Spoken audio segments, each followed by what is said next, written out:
Hello मेरे भाइयों, welcome to our channel. आज हम बात करेंगे वुल्व्स वर्सेस मैनचेस्टर यूनाइटेड। बहुत बड़ा हमारे लिए मैच है ये। मैं बताऊंगा आपको क्यों ये एरिक टेन हाग के लिए बहुत इंपॉर्टेंट है। एरिक टेन हाग ने क्या बोला है अपनी प्रेस कॉन्फ्रेंस में, specially related to Marcus Rashford. उसके बारे में बहुत सारे सवाल पूछे गए हैं और एरिक टेन हाग ने बहुत सही सही जवाब दिए हैं। उसके बारे में हम बात करेंगे। लास्ट दिन है ट्रांसफर विंडो का, क्या हम कुछ एक्टिविटी एक्सपेक्ट कर सकते हैं यूनाइटेड के लिए, किसी का आना या किसी का जाना। और लास्टली हमारा क्या हो सकता है लाइनअप, क्या होगी इस गेम की प्रेडिक्शन। आइए चलते हैं इन चीज़ों के बारे में बात करते हैं। बट सबसे पहले एक सब्सक्राइब तो तुमने किया नहीं अभी तक चैनल पे, और ना लाइक किया है इस वीडियो को लाइक कर देना, सब्सक्राइब कर देना। और ये सुनना एरिक टेन हाग ने क्या कहा है। एरिक टेन हाग ने से बहुत बार पूछा गया मार्कस रैशफोर्ड के बारे में।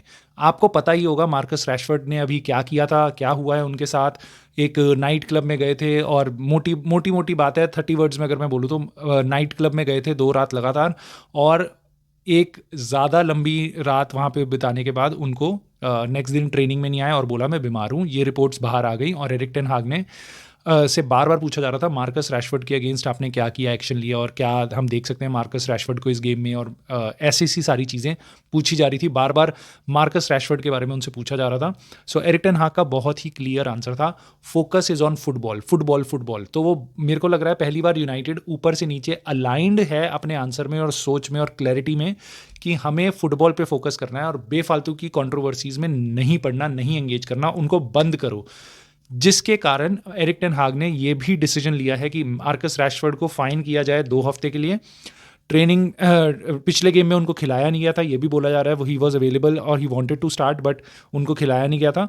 और इस गेम में भी मुझे लगता है शायद he would not start, but he is in the squad at least. अभी तक वो जाएंगे से टीम के साथ, मे बी शायद स्टार्टिंग 11 में ना हो, बेंच से स्टार्ट करें। बट ये सब कर दिया, फाइन कर दिया और इंटरनली उनसे बात कर ली और मैटर को करो क्लोज, क्योंकि मार्कस रैशफोर्ड ने इंटरनली अपोलोजाइज भी किया है, रिस्पॉन्सिबिलिटी ली अपनी एक्शन की। सो बहुत सारी जनता जो कहती है यार एरिक टेन हाग कुछ प्लेयर्स को फेवर करता है, क्या मैनचेस्टर यूनाइटेड के होम ग्रोन प्लेयर जैसे मार्कस रैशफोर्ड, इनको ज़्यादा फेवर किया जाता है, फेवरेटिज्म होता है क्या। जेडन सांचो यही बात कर रहा था कि सबको एक जैसा ट्रीटमेंट नहीं मिलता। तो मैं आपको पहले बात बता दूं, दोनों केसेस में लोग कंपेयर कर रहे हैं मार्कस रैशफोर्ड के साथ और जेडन सांचो, और उसके अगेंस्ट क्या एरिक टेन हाग ने रिप्लाई किया है, कैसे उसको डील किया है। सो दोनों केसेस बहुत अलग हैं। दोनों ने गलती करी, बट एक जने ने कोई एक्सेप्टेंस नहीं करी अपनी गलती की, कोई अपॉलॉजी नहीं करी। That is Jadon Sancho and that is where Erik ten Hag was very clear कि भैया कोई नहीं अपोलोजाइज करेगा, पहले गलती पूरी मान अच्छे से, फिर तू बात करेंगे हम। मार्कस रैशफोर्ड ने गलती करी और उसने पूरी अपॉलॉजी ली, रिस्पॉन्सिबिलिटी ली, इंटरनली उसने सॉरी बोली और जो भी किया behind close doors, which is good. So Eric ten हाग ने उसके हिसाब से अप्रोप्रिएटली क्लब ने उसके अगेंस्ट फाइन किया है और उसको एक गेम से हटाया है। शायद और भी गेम्स उसको ना खिलाएं, बट सिंपल है, गलती करी है, सॉरी बोली है और हमने थोड़ी सी सज़ा दी है हमारे हिसाब से जो ठीक है। और now come back to the team, focus on football. So this is really good the way Erik ten Hag has handled it. और बार बार प्रेस कॉन्फ्रेंस में वो यही बोल रहे थे, focus on football, focus on football, internal matter, case closed, case closed, ताकि बेफालतू में लोग इस मुद्दे को बहुत बड़ा ना बनाएं और ये बात यहीं पे दबे और हम बार बार फुटबॉल की तरफ ध्यान लगाएं। वो लगाना क्यों ज़रूरी है दोस्तों, और ये गेम बहुत ज़रूरी क्यों है, उसके बारे में हम बात करते हैं। वुल्व्स हमारे से 2 पायदान पीछे है, बस हम 9th पे हैं, नीचे एकदम गिरे हुए हैं, और वो हमसे बस 2 पीछे है 11th पे। अगर ये गेम वुल्व्स जीतती है वो हमसे आगे निकल जाएगी। वुल्व्स, अगर आपको लग रहा है अभी मिड टेबल टीम है, तो मैं आपको इतना बता दूं, पिछले 7 गेम्स में प्रीमियर लीग की सबसे इनफॉर्म टीम्स में से है, नंबर 2 पे होगी शायद ये। 14 पॉइंट्स उठाए हैं इन्होंने, 4 गेम जीते हैं, 2 गेम ड्रॉ और 1 गेम हारे हैं पिछले 7 गेम्स में। और दूसरी साइड हमारी टीम मैनचेस्टर यूनाइटेड 8 गेम्स खेली है, 4 गेम्स हारी है, उसमें से 2 गेम जीती है, 2 गेम ड्रॉ, 8 गेम में 8 पॉइंट्स। सो अगर आप फॉर्म देखोगे तो आप बिल्कुल देख के कहोगे कि वुल्व्स के घर में मैच है, वुल्व्स पेल देगी अच्छे से और यूनाइटेड का कोई चांस नहीं है।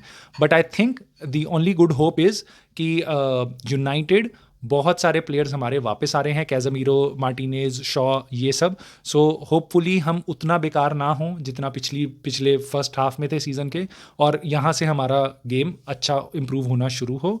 बट दोनों टीम्स गोल स्कोर करने में अभी स्ट्रगल कर रही हैं। सो इंटरेस्टिंग होगा मैच।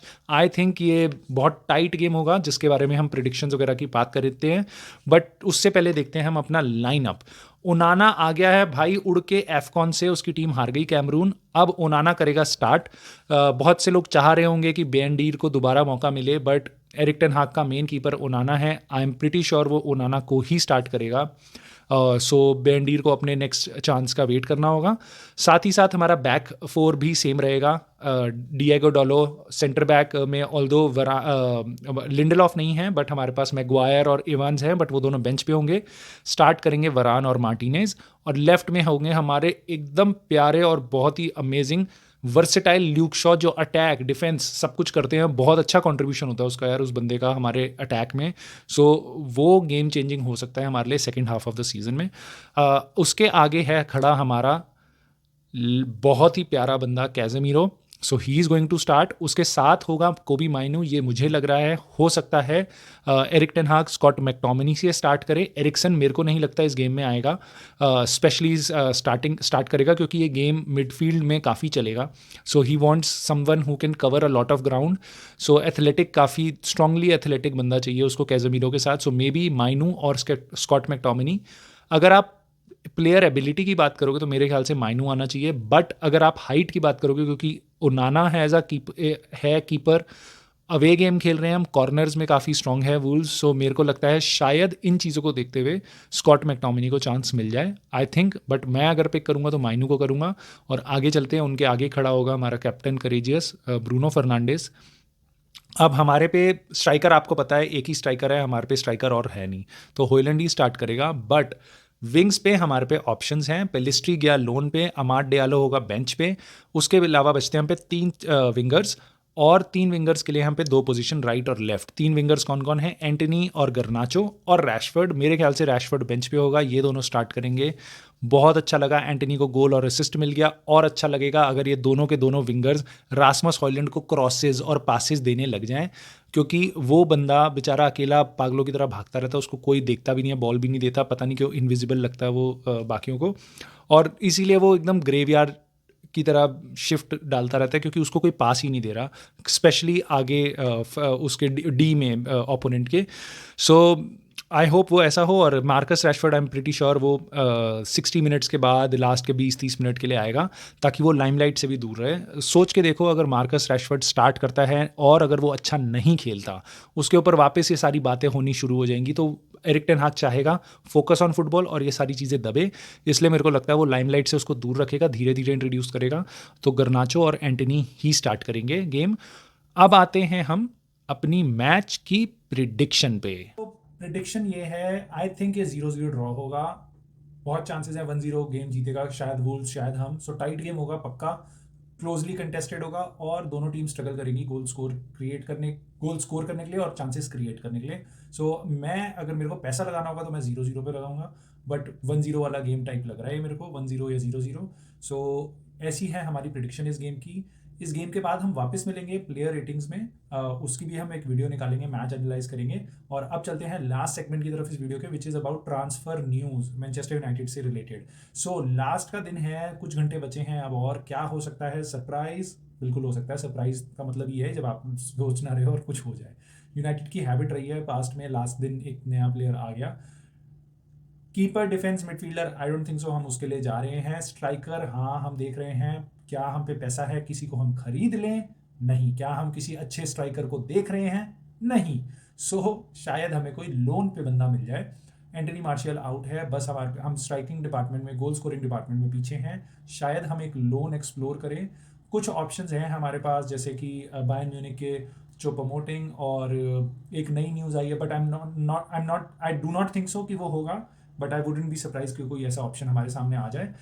दूसरी चीज़ है हमारे पास, एक नई न्यूज़ आई है, लिंक्स आए हैं। पीएसजी चाहती है उनका 21 साल का फॉरवर्ड एकीटीके नाम का बंदा है, जिनको उसने लास्ट समर में खरीदा था, बट उसने गेम ज़्यादा स्टार्ट नहीं करे। तो शायद पीएसजी चाहती है कि एकीटीके को लोन पे भेज दिया जाए। और ये रूमर्स हैं कि पीएसजी इंग्लिश क्लब्स की तरफ देख रही है, और इंग्लिश क्लब्स जो हमारे आसपास हैं सारे के सारे, सब स्ट्राइकर की नीड में हैं। Chelsea they want a striker, new castle desperately need a striker, दोनों ही टीमें, और Manchester United also need a striker. तीनों टीमें खरीदने नहीं वाली हैं, तीनों टीमें लोन पे ही इंटरेस्टेड हैं, पीएसजी भी लोन में इंटरेस्टेड है, तो इंटरेस्टिंग है, शायद ये हो सकता है। हालांकि ये भी कहा जा रहा है कि ये सारे रूमर्स हैं और ये बिल्कुल भी ट्रू नहीं है और यूनाइटेड नहीं देख रही है इस ऑप्शन को, but I wouldn't be surprise अगर ये कन्वर्ट हो जाए तो। ऑल्दो ये बंदा बहुत ही कम एज का है और बहुत ज़्यादा एक्सपीरियंस नहीं लाएगा, हमारे सारा हमारा टैलेंट अभी यंग ही है, so I am not sure हमारे लिए को कितना फ़ायदा होगा उसको एज अ बैकअप स्ट्राइकर लाके। बट इतना एक जो अच्छी चीज़ है कि Erik ten Hag was at some point interested in this striker, उसको ये स्ट्राइकर नज़रों में कहीं ना कहीं था, इंटरेस्टिंग लग रहा था, उसको अपने टाइप का प्लेयर लग रहा था ये। सो यूनाइटेड पहले जब एरिक टेन हाग आया था, जब रोनाल्डो निकला था, तब इसको लिंक किया गया था बिकॉज एरिक टेन हाग और United were interested in this striker, इसलिए कुछ घंटे क्रूशल हो सकते हैं। सो देखते हैं क्या हमारे लिए कोई सरप्राइज आता है या नहीं, बट आई होप कोई सरप्राइज गेम में ना हो, चुपचाप यूनाइटेड जीत जाए 1-0 2-0 ऐसा करके, 2-1 जैसे भी यूनाइटेड बस जीत जाए गेम, क्योंकि ये बहुत इंपॉर्टेंट हो सकता है हमारे को मोमेंटम देने के लिए, और बहुत मुश्किल होगा ये गेम जीतना। सो गेम बहुत इंटरेस्टिंग भी होगा। सो दोस्तों मिलते हैं हम प्लेयर रेटिंग्स वाली वीडियो में इस मैच के बाद, तब तक के लिए बाय बाय। सब्सक्राइब जरूर कर देना चैनल को, लाइक जरूर कर देना वीडियो को, मैं मिलता हूं आपको जल्दी।